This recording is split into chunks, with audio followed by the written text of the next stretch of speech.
সঙ্গীর বিট্রিয়াল মানে কি আমি অযোগ্য? আমরা যখন জানতে পারি আমাদের সঙ্গী অন্য কোনো সম্পর্কে জড়িয়েছে, তখন প্রথমেই যে প্রশ্নটা আমাদের মাথায় আসে সেটা হলো, আমার কি কমতি ছিল? আমি কি যথেষ্ট সুন্দরী না? আমি কি যথেষ্ট ভালো না? তবে গুরুত্বপূর্ণ বিষয় হচ্ছে, অন্য কারো প্রতারণা কখনোই আপনার অযোগ্যতাকে প্রমাণ করে না। এটা হতে পারে সেই মানুষটার একটা সিদ্ধান্ত এবং তার ব্যক্তিত্বের একটা সীমাবদ্ধতা, এ কারণে সে অন্য সম্পর্কে জড়িয়েছে। তবে এই ক্ষেত্রে আমরা কি করি? আমরা সাথে সাথেই সেলফ ব্লেমিং শুরু করি।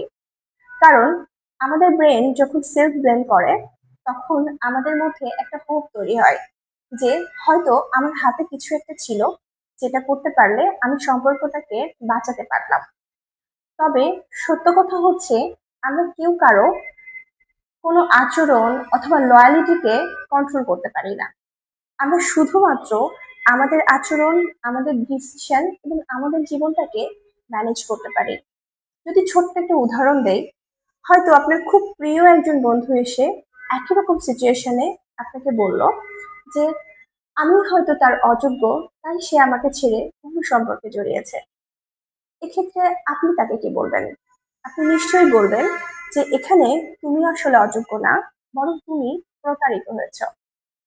আসলে যেটা হয়, আমরা যখন এই ধরনের কোনো সিচুয়েশন ফেস করি, তখন অনেক লজ্জা, অপমান এবং হীনমন্যতা একসাথে আমাদেরকে অ্যাটাক করে এবং আমাদের মনে হয় যে আমরা খুব মূল্যহীন বা ভ্যালুলেস।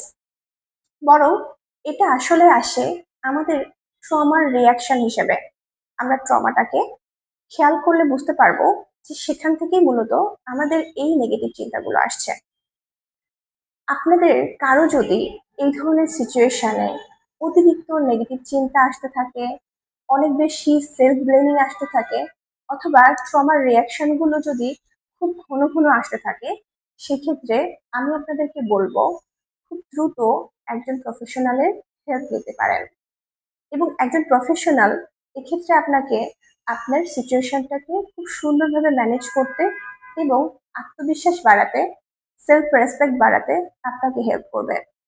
এক্ষেত্রে আমরা আপনার পাশে আছি, তাই চলে আসতে পারেন সিএস কেয়ারে। ধন্যবাদ।